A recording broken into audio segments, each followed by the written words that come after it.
When they're not actively training for wildland fires, we come out and do community-based projects. The inmates are paid a nominal amount every day, which is different upon a fire. They actually do make more, but these are incarcerated individuals, and they do an amazing job for us. So today, I believe we have 11. This is from Eel River Camp. As you can see, we are planning on making the piles. As Chief Rainey said, they will be burned next year once they cure. Allows for a cleaner burn pile, less smoke, less community impact. So they will make them frequently. And then you can see the houses in the background. So it's going to benefit everybody as a whole. And you can see even some like this larger debris. That'll remain on site. They're not going to burn that. You start thinking about some of the other habitat values of that. So these large woody debris, it's beneficial multiple ways. It basically stops erosion, provides habitat for the critters and the birds and the bugs and the bees, as well as allows us to treat the finer fuels and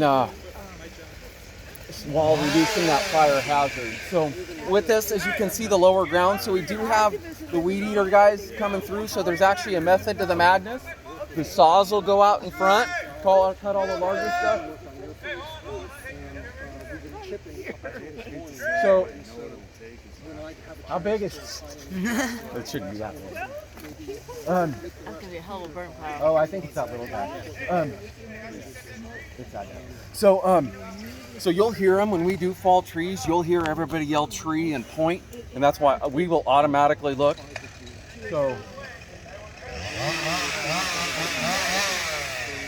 So it's 3 cuts. He'll make a horizontal cut, a sloping cut, which is a pie, which guides it in the correct direction, and then he comes back in a back cut. So there you go. And then clear once it's stopped. So working with that many people, we have to be very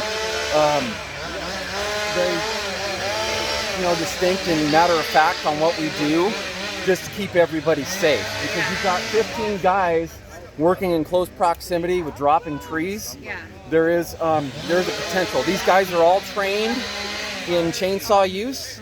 We train them in medical treatment, basic life support medical treatment. So there is a medical bag on one of the staff. Both captains, there's 2 captains here. We will have a certain number of leaders or captains depending on where we're at. And since this is a residential area with incarcerated individuals, we will place more supervision in these areas.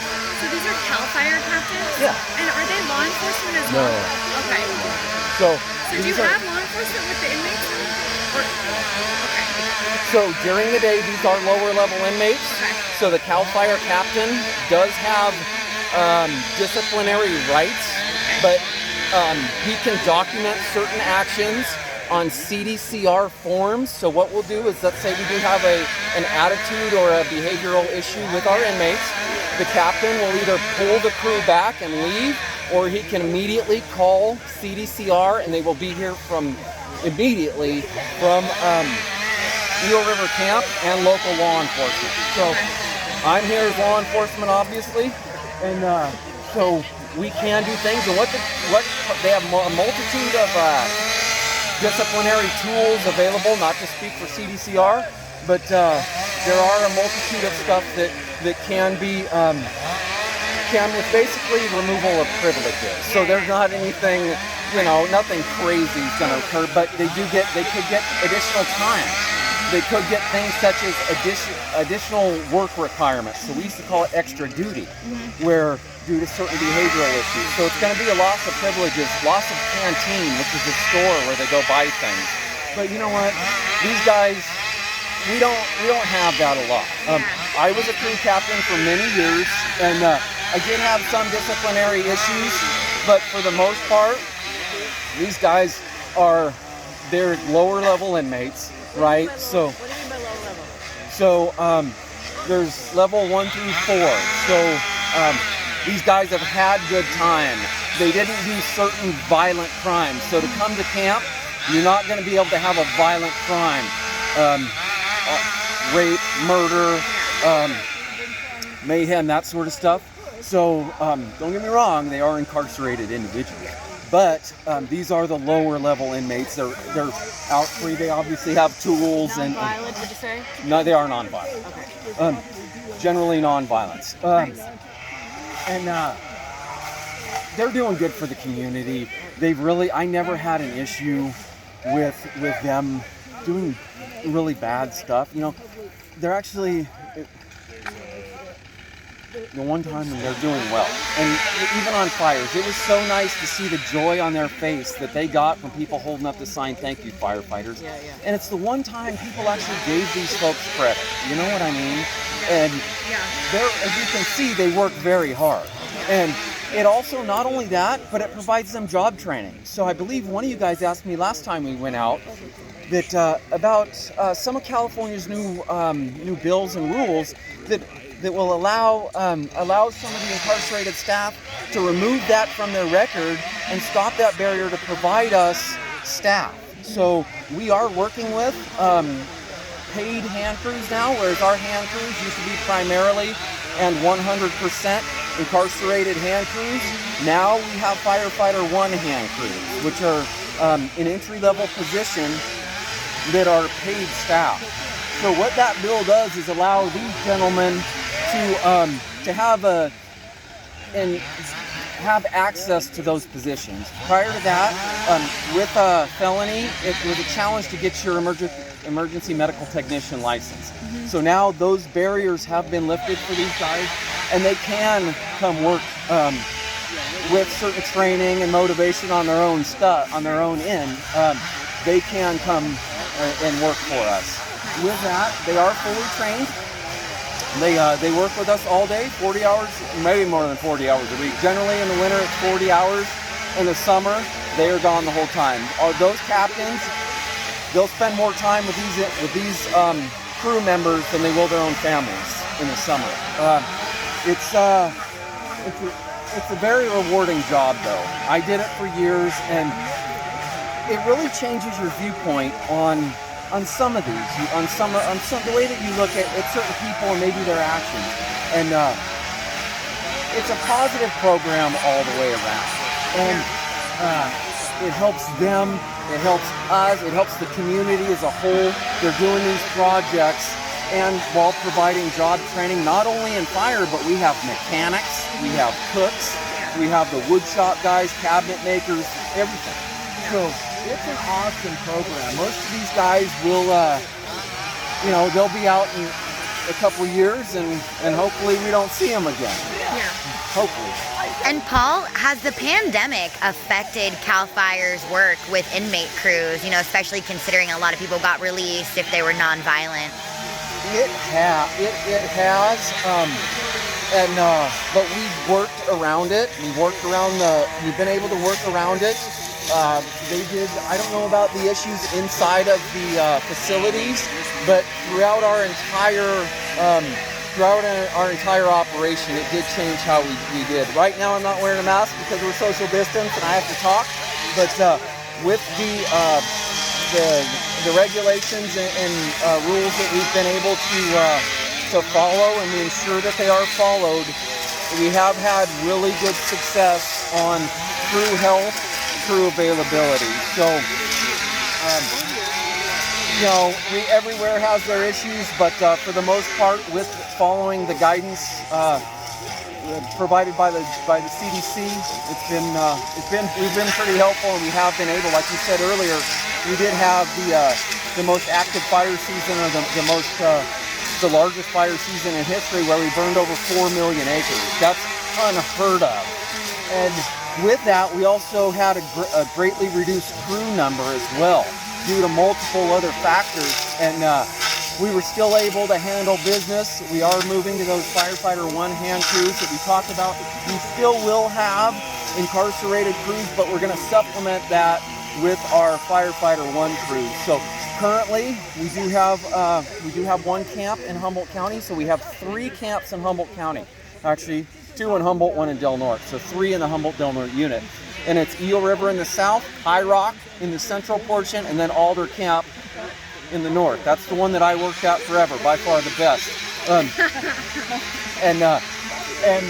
with that, we are transitioning one of those into a Firefighter 1 camp. So we still have the 2 incarcerated camps, and then the one in the central that will be, we were still working through the process on that, but we're working through the legislature and stuff to go ahead and get that stuff funded and going forth. So we're pretty excited about it. It's a huge, it's a different learning curve for us when you think about the facility. So now where I had incarcerated individuals, now they're going to be paid staff. So I can't have the paid staff basically in this, you know, it's a different living situation as a whole. Yeah. So does that mean the Firefighter 1s are now like full-time, more like full-time, and not just seasonal? They're still going to be seasonal, but a lot of times they've been lasting a little longer. Those seasons, as you guys have heard, we're not really fire season anymore. It's now a year-long condition, right? We had strike teams from Humboldt gone in January. We had an 11-acre vegetation fire in Dinsmore on Christmas Eve. So it's more of a year-long process now. So our Firefighter 1 staff are generally on for about 9 months. Is the max that we can hold them on. So they are staying longer. So we have a pretty deep pool of candidates that we pull from to ensure that everything is staffed on a year-long basis. So, and then the incarcerated guys, obviously they're around year-round, so they are available. And this is what they do in the winter. We also work for many other entities with the crews, such as state parks. I'm going to forget some, but state parks. We do a lot of work with Humboldt County roads, Caltrans. So you'll see us all the time on the side of the road doing that stuff. But it's really beneficial, you know, and you start looking at this, and with these projects that Chief Ramey mentioned earlier, not only is it you know, being a part of a larger shaded fuel break, but even in a local area, its county is that defensible space that we looked at earlier, and you know, it benefits everybody, and to actually get the crews out, especially on a private manner, it's kind of expensive. So any way that we can benefit the communities and provide for fire prevention and fire safety with the VMPs, and you start looking at it on a larger scale, these treatments are really effective. And as he said, with the communities at risk, it generally is more of a southern Humboldt issue. Just you start looking at it locally. Del Norte County, it's 55 and raining and foggy all the time. No offense to those of us that live up there, and different here, you know, like, so we have different fuel moistures, higher temperatures, and just you start looking at our transient populations that come through around October in southern Humboldt, right?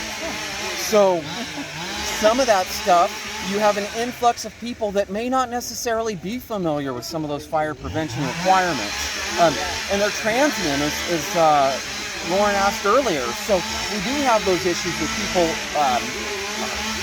you know, living and recreating more in the wildlands, as well as, you know, some of the other factors with fire prevention as a whole. So, and Paul, it's my understanding that during fires, the inmates get earned time off. Is that correct? And is that the same with this kind of work? They will always get time off for good behavior. In here, they get pay, and they get so they will get a bump in pay. So they recently changed it. So I don't really want to say the amount because I could be wrong, but it used to be $1 an hour. I could be wrong on that. But so the inmates, normally the average inmate will make $1.55 a day, depending on the job, a day. So the saws, the guys who run the saws make more money. The swamper, he would be the one who rides in the cab. He's the fellow wearing the radio. You can see him right there. So he's the swamper. So he rides in the cab with the captain. He doesn't have to ride in the back, but he's the captain's right-hand man. So that's why he has the radio. So if in the unfortunate event the captain goes down, he will be taking over the crew basically and getting everybody to safety. There's somebody with a drag, we call it a drag spoon. He walks at the end of the hook line. We call it a hook line when they come off the bus. And so he'll have the medical bag, and he would be the next one down. So everything is very organized on how it would occur in the event of an emergency. But with that, they do good work. We're very, we're fortunate to have them. And like as I mentioned before, it was $1 an hour, so they do make some money. It'll allow them to either pay restitution, and then I said that $1.55. If they have to pay restitution, they get 55 cents a day, and the other $1 goes to pay for that restitution. So they will have to pay if it's court-ordered restitution. That's how they get their money. The rest of the money they can spend, it's generally spent in canteen, which is purchasing stuff that you wouldn't normally get inside a facility. Generally, it's food items, or we call it hygiene, such as razors, shaving cream, that sort of stuff. And then they can actually purchase boots. And other than that, they'll save the money and they will get a paycheck when they leave. So, it could provide them. You think about the average hours. I'm just figure 2,000 hours a season, 2,000 fire hours. So that's $1 an hour. So they're going to come out with a couple $1,000 just to get on their feet when they come back from this experience, let's call it. And so it benefits everybody. And then, like I said earlier, they actually get to do good work with the community, and you gain friends and other things. It's physical activity. It's healthy. You're outside, right? It's not.